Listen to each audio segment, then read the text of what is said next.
What do you do when the man who promised to save you climbs onto a boat in the dark, escapes to safety, and becomes a legend for it, while you are the one who has to stay behind and answer for why the rescue never came? That is not a hypothetical. That is Jonathan Wainwright's life for 3 years. He is standing a few feet behind the most famous general in American history, and every officer on that deck is doing everything they can not to stare. Because the last time the world paid attention to this man, it was calling him something else. Not a general, a failure. The general who lost the Philippines. The largest surrender of American soldiers in history, and his signature is the one on it. So why, on the exact morning Japan finally surrenders, does MacArthur turn around and hand this broken man one of the pens? To understand that, you do not start on the deck of a battleship. You start in a jungle, on a peninsula called Bataan, where tens of thousands of men were caught inside a strategy that could no longer save them, and one general chose to stay and starve with them instead of leaving. December 1941, the Philippines. In the first days of the war, Japanese bombers catch most of MacArthur's Air Force lined up on the runway, fully fueled, and destroy it before it ever changes the fight. Days later, tens of thousands of Japanese troops come ashore at Lingayen Gulf. The American and Filipino defenders are forced backward, outnumbered, outgunned, flying under skies they no longer control. MacArthur orders a withdrawal to the Bataan Peninsula. On paper, the plan is simple. Fall back, hold the line, defend Manila Bay, wait for the fleet. The men believe that, because they have to. It is the only version of the next few months where any of it makes sense. But thousands of miles away, in Washington, Army Chief of Staff George Marshall has already run the math on a two-front war and reached a conclusion nobody is going to say out loud to the men on Bataan.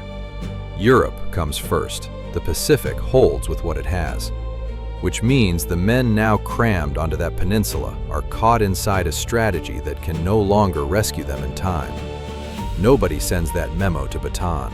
The truth arrives a different way, as smaller rations, empty supply crates, and ships that never come. Into that math walks Major General Jonathan Wainwright, West Point, class of 1906. A cavalryman, lean, hard, built like a fence post. His men call him skinny, and they mean it with affection. He is not MacArthur. He does not have the theatrical presence, the speeches, the sense of a man already posing for history. But he has the one thing that matters most right now. He shows up. While senior command runs the war from the fortified tunnels of Corregidor, Wainwright is out on the line before sunrise, sitting in the dirt with men who have not eaten a real meal in weeks. One of his officers said you always knew where Wainwright was. He was wherever it was worst. For soldiers starting to feel forgotten by their own country, that matters more than a speech. By the first week of January, the men are already on half rations, not from bad planning, but because in the chaos of the retreat, tons of rice got stranded on the wrong side of the Japanese line. Sitting there, untouchable. So they eat what the jungle gives them. Monkey, snake, iguana. Eventually, the cavalry horses, animals these men trained with, fed by hand, gave names to, are turned over for meat. Wainwright gives the order himself because there is nothing else left to give. And every night, Japanese radio finds them. A broadcast aimed straight at Bataan, playing the same song on a loop. Its title says the whole war in 5 words. I'm waiting for ships that never come in. Night after night. Delivered with a smile, a reminder that someone, somewhere, has already decided these men are not the priority. The men stop talking about it, but they hear it. Every night they hear it. March 11th, 1942. Wainwright is called to Corregidor. He is told MacArthur is leaving that night, ordered out personally by President Roosevelt, needed in Australia to run the wider war. The two men meet one last time in the dim light of the Malinta Tunnel. "Goodbye, Jonathan," MacArthur says. "When I get back, if you are still on Bataan, I will make you a lieutenant general." Wainwright does not flinch. "I will be on Bataan, if I am still alive." That night, MacArthur slips out on 4 patrol boats, runs a Japanese-controlled sea in a storm. 4 days later, he is standing in front of microphones in Australia, giving the world a sentence it will never forget. "I came through, and I shall return." Back on Bataan, the men hear it on the radio. One soldier writes home, "We felt let down, even betrayed. We believed if someone had kept their word, we could have held." Wainwright does not get to write letters like that. He has just been handed command of every remaining American soldier in the Philippines, a command every senior officer in Washington already privately calls hopeless. He sends Washington one plain, unsentimental cable. "My men will be starved into submission unless food arrives before April 15th. Washington reads it. Washington does not answer. Wainwright folds the cable, sets it down, and goes back to the line, because that is the only place left where his answer still matters. Maps make this look clean. Blue arrows, red arrows, lines moving across paper. Bataan was not clean. The standard combat ration is 4,000 calories a day. These men are living on fewer than 1,000, in 95-degree heat, carrying a rifle and a full pack. Some lose 15 pounds in a month. Some lose 25. By late March, there is nothing left on their bodies to lose. Then the sickness arrives, on schedule. Malaria, dengue, dysentery, beriberi, a disease of starvation that swells a man's legs until he cannot walk and quietly starts attacking his heart. Field hospitals run out of quinine in February. Without it, malaria does not just make a man sick once, it comes back, wave after wave. A soldier can be upright at dawn, shaking with fever by noon, and back on the line by the next sunrise, because there is no one left to replace him. By March, disease is killing more men on Bataan than Japanese bullets are. And every morning, Wainwright is still out there, not behind a desk, in the mud, checking positions, sitting beside men who have not slept in 2 days. One officer said his presence on the line was what kept them going. Not orders, not speeches, just him being there. That becomes Wainwright's power on Bataan. Not victory, presence. April 9th, 1942. Major General Edward King looks at his 75,000 men, sick, starving, out of ammunition, out of medicine, and makes the only call a decent man in his position can make. He surrenders Bataan, the largest surrender of American forces in history. What follows becomes one of the darkest chapters of the Pacific War, the Bataan Death March. Thousands of American and Filipino prisoners forced onto the roads in brutal conditions. Many never come home. Wainwright is not on those roads. He is across the water on Corregidor, a fortified island the Japanese call the cork in the bottle. As long as it holds, the victory in the Philippines is not complete. He writes later that a terrible silence fell over Bataan that morning, a silence he could feel from across the bay, and he is still standing on the rock. After Bataan falls, every Japanese gun that can reach Corregidor turns toward the island. Artillery, bombers, mortars, day after day, night after night.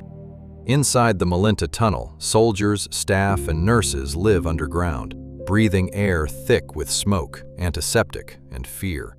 The lights flicker with every hit. Dust falls from the ceiling like snow.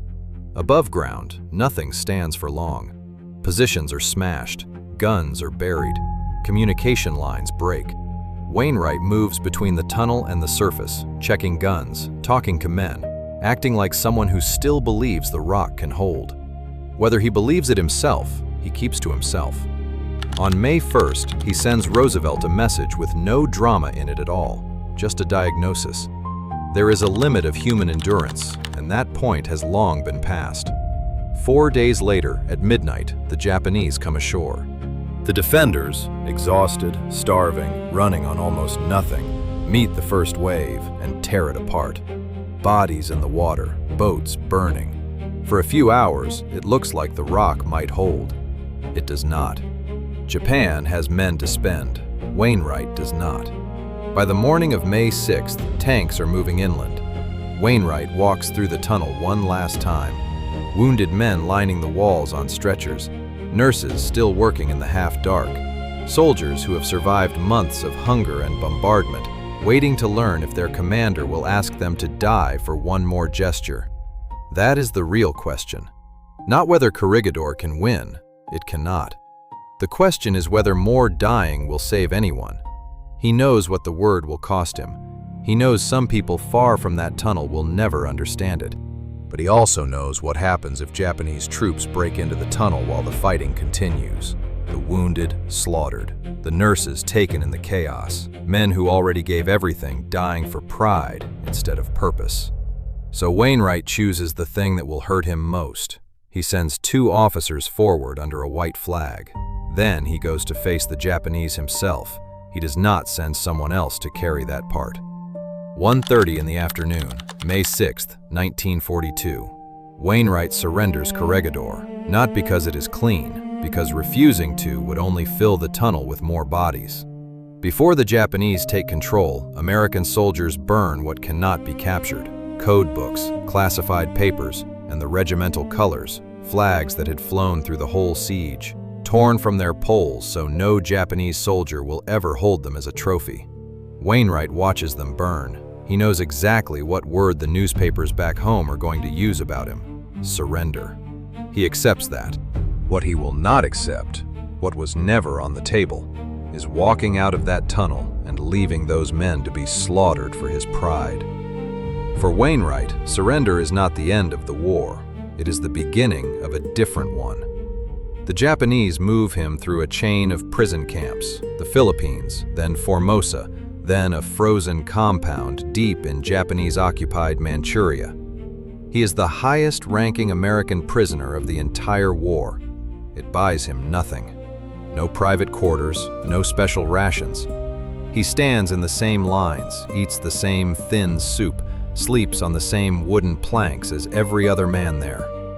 The weight comes off steadily. The man who once stood lean and hard settles somewhere around 125 pounds. Bones in a uniform. He trades his own pen, his wristwatch, anything he has, for scraps of information about the war.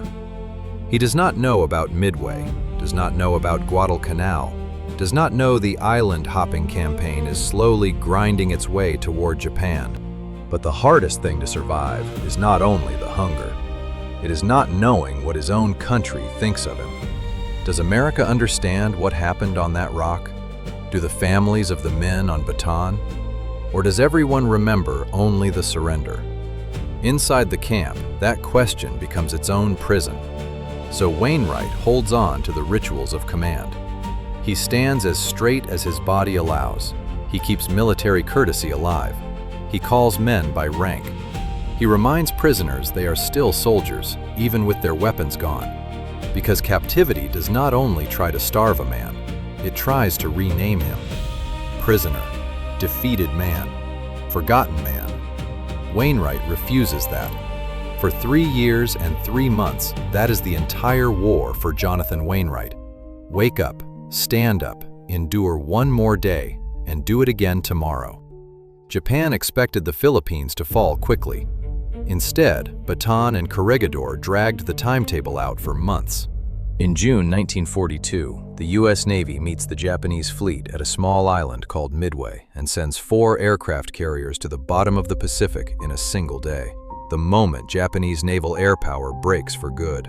Those extra weeks did not win Midway by themselves. No single campaign explains the whole Pacific War, but they gave the Pacific War something it desperately needed: time. Time to prepare, time to reposition, time to learn, time to start fighting back. That time was purchased on Bataan and Corregidor, bought with leather straps bitten down in field hospitals and men carrying rifles on legs that could barely hold them. Wainwright never learns any of this in his camp in Manchuria. He just keeps calling men to attention, holding on in the only way he has left. August 1945. The war ends. Soviet forces sweep into Manchuria. American intelligence, already closing in, reaches Wainwright's compound days later, free, for the first time in 3 years and 3 months. On August 31st, he is brought to a hotel in Yokohama to meet MacArthur again. MacArthur walks in, sees the white hair, the hollowed face, a body held upright by a cane. MacArthur stops. He recognizes that cane. He gave it to Wainwright himself before the war, a swagger stick, a symbol of rank. For 3 years, Wainwright has used it to keep himself standing. MacArthur cannot speak. The two men just hold each other. 2 days later, September 2nd, 1945, Wainwright is helped aboard the USS Missouri. He stands straight. The Japanese delegation comes aboard and signs first. Then MacArthur steps to the table, and standing close enough behind him to touch his shoulder is Jonathan Wainwright. MacArthur signs with 6 pens. When he is done, he turns and hands 2 of them to the men standing behind him. 1 to British General Percival, who surrendered Singapore. 1 to Wainwright. The man branded the general who lost the Philippines is handed the pen that just accepted Japan's unconditional surrender. There is a photograph of that exact second. Wainwright is looking down at the document. His face gives nothing away. But his eyes belong to a man who has waited a very long time for something he was never sure he would live to see. For 3 years, Wainwright lived with the fear that America would remember him as the man who lost the Philippines. On the Missouri, the answer came in front of the world. No, America remembered the man who endured them. 8 days later, Truman pins the Medal of Honor on him personally in the Rose Garden. The citation reads, in part, that he frequented the firing line of his troops, where his presence provided the example that helped make the gallant efforts of these men possible. On September 13th, New York gives him a ticker tape parade. Thousands of people cheering for the man the newspapers had once called a disgrace. He retires from the Army in 1947. He dies on September 2nd, 1953, exactly 8 years to the day after he stood on that deck and watched Japan surrender. Bataan did not just fall. Bataan was a transaction. Every extra hour those men stayed alive on rotten rations was an hour Japan did not get to spend somewhere else. Every extra day was a day the rest of the Pacific War used to get ready. History remembers the man who made the promise, "I shall return." It is a good line. It is on posters. It is a much harder thing to be the man who has to survive, starving, humiliated, forgotten by his own headquarters, until that promise means something. Wainwright did not get a clean war. He got the one where every decision was a trade against lives, and the only way through it was staying with the men who could not leave. That is the whole story. Not the surrender, what came after it. Wainwright survived because the men on Bataan bought time the rest of the Pacific desperately needed. But by 1944, on islands you have probably never heard of, that math flips completely, and the men paying for it are wearing the other uniform. American Marines started hitting islands and finishing the job in days, not months. And some of the Japanese officers defending them stopped writing reports back to headquarters. They wrote what they thought were their last words. Some of those messages survived, and reading them, you can find the exact sentence where a commander realizes his side has already lost the war. Days, sometimes hours before he dies, still defending it. If you want to see that moment, in their own words, watch. What Japanese commanders wrote after U.S. Marines took their island in 76 hours. It is right there. Go watch it next. Before you go, if someone in your family served in World War II, write their name in the comments, their branch, where they served, a father, a grandfather, an uncle, a neighbor down the street. This channel exists so those names do not disappear. So say their name below. Let's keep them remembered.